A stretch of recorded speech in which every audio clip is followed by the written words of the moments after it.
I stumbled across this conversation of Desiner Men a few weeks ago, and I was intrigued. I had no idea that this was going on, but felt like I could contribute because I got a lot to say.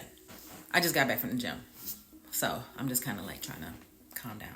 So in this video, I will be discussing what Desiner Men is, what it isn't, and its possible benefits. Hey y'all, hey, I'm Fiat, self-esteem and self-love sage, storytelling maven, and artisan of alliteration. Hey. Lips of a giraffe. Okay. I am obsessed with why people do the things they do. So on this channel, I talk about human behavior, personal growth and healing in an attempt to help us relationship better. I am not a therapist, I'm an enthusiast. If you like content like this, hit subscribe, leave a message, and share with your peeps. As I started doing research, as you can see, there are blog posts, articles, YouTube videos, a bunch of videos on TikTok. I even asked AI and got this response. Even AI is looking at this from a negative angle. But let me just get into what my interpretation of Desiner Men is and what it isn't.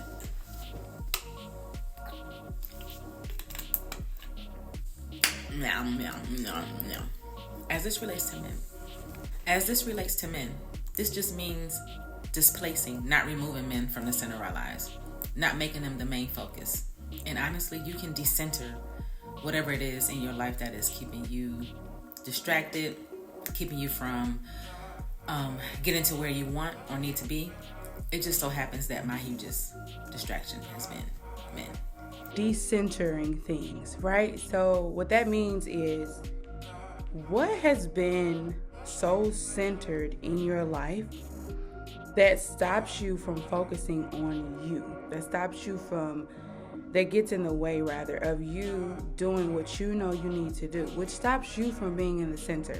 What it is not is male bashing, throwing all men in the trash, advocating lesbianism, which is nothing wrong with that, but that's not what this is. I see this as something that can be done temporarily until you reach whatever goal or benchmark or whatever you set out for yourself. Now, can you achieve goals and get shit done without decentralizing men? Absolutely. But for folks like me and many others who we've probably taken it a bit too far, not balancing or doing things in moderation. So I look at it like a detox, because at the end of the day, we do need each other. So we can't totally just wipe out men completely. You know what I'm saying? I literally thought of it as if I was breaking an addiction or fasting. And I think that a lot of women don't see it like that in our society, and that's a problem because we don't realize that we are literally addicted to male validation, male attention, and male relationship. Feels good. Some of the benefits I see are personal growth, clarity, a sense of empowerment, confidence and self-esteem, things like that. This TikTok reminded me of when I was in my early 20s, and it would literally just take a man being into me for me to be into them. And when I tell you the amount of uglies I liked because of this, I used to think, damn, is it this easy to get me to like someone? But now, looking back, I realized that it wasn't so much that I liked them, I liked the validation of being liked. So, one of my cousins would pretty much clown me back in the day because she said that I had some of the ugliest boyfriends, which isn't a complete lie. It's not a lie. I legit didn't have a type at one point, so I liked whoever liked me, which is pretty sad when you think about it. But in all honesty though, the guy that she thought was ugly was actually one of my best boyfriends that I had.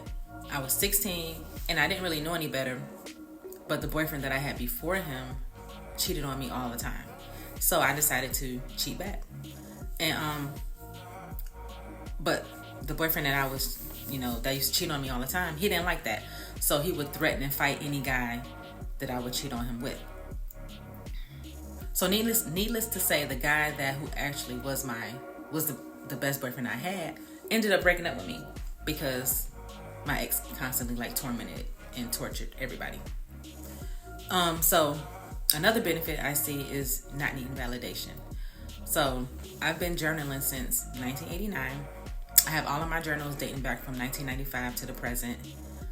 And when I tell you that pretty much every single entry has been about somebody I was either in a relationship with or was kicking it with. My journey of decentralizing men has meant prioritizing the relationships with the women in my life over the approval or validation of any male, boyfriend, friend, or otherwise.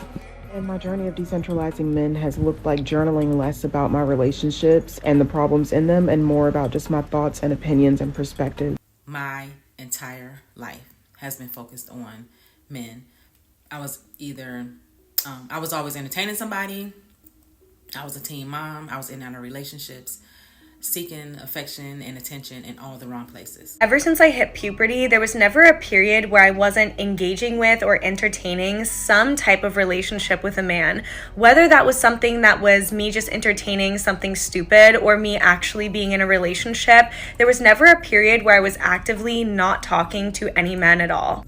So I needed to focus and decenter to get to where I am now. In 2021, I didn't have the language or didn't know about anything about decentering men, this whole conversation that's going on. But after a painful breakup in 2020, I started seeing someone immediately after. I told you I was always focused on men. Not anymore. So a few months in, I started to really pay attention to the way he was treating me, or the way that I allowed him to treat me. So I continued to deal with him for almost like 2 years and noticed that he would like gaslight me a lot and really like objectify me. But in hindsight though, it was clear that he only wanted one thing, and that he would spend excessive time with me to meet his loneliness needs. And then that was it. You know what I mean? But when you have unhealed trauma, when you've been trying to seek validation, approval all your life, you just really don't know until you start healing and do the work. So what started out as like I love your energy, let's get to know each other and see where this goes, turned into a bunch of excuses and reasons why we couldn't possibly be together. However, he just wanted to spend a lot of time with me. He wanted access to me, but he didn't want me. You know what I mean? So I would always say, you want access to me, but you don't want me. And towards the end of the situationship, he started saying some hurtful things, more and more, until I was just like, okay, I get it, goddamn, I'm out. Like I said, I have been keeping a journal since I was 15 years old, but one of the instances I can remember is that me saying that I'm pretty much open-minded and accepting of people within reason, because I do understand that no one's perfect, and I do know that in the past I was kind of lax on my boundaries, and that wasn't the healthiest. So now that I know better, I do better. But I told him that folks be acting like they shit don't stink. You know what I'm saying? They be just so quick to like discard of you when you know, if something is not, you know, admirable or favorable. And he was just like, it's not that we think our shit don't stink. It's just that yours stink worse. Really, motherfucker?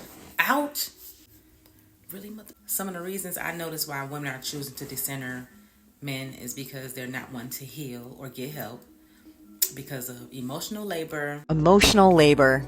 Women are often expected to carry the emotional brunt work of every single relationship they're in, whether it's dating or marriage, but it gets worse in marriage. Again, these dynamics are very rarely discussed. It's just how the cookie crumbles. Most of the emotional work falls on women, which is extremely exhausting. And also wiggling from up under the thumb of the male gaze. Sure, you learn how to cook so you can take care of your husband, who's a grown-ass man and should be able to take care of himself. Don't be too honest, because men don't like it. Just don't do anything men don't like. Don't be yourself. Don't be fat. Don't have cellulite. Don't be too skinny. Don't have no ass, but don't have too much ass. Don't have small titties, but don't have saggy ones either. Don't have too long of hair with split ends, but don't have too short of hair where you look like you don't like men.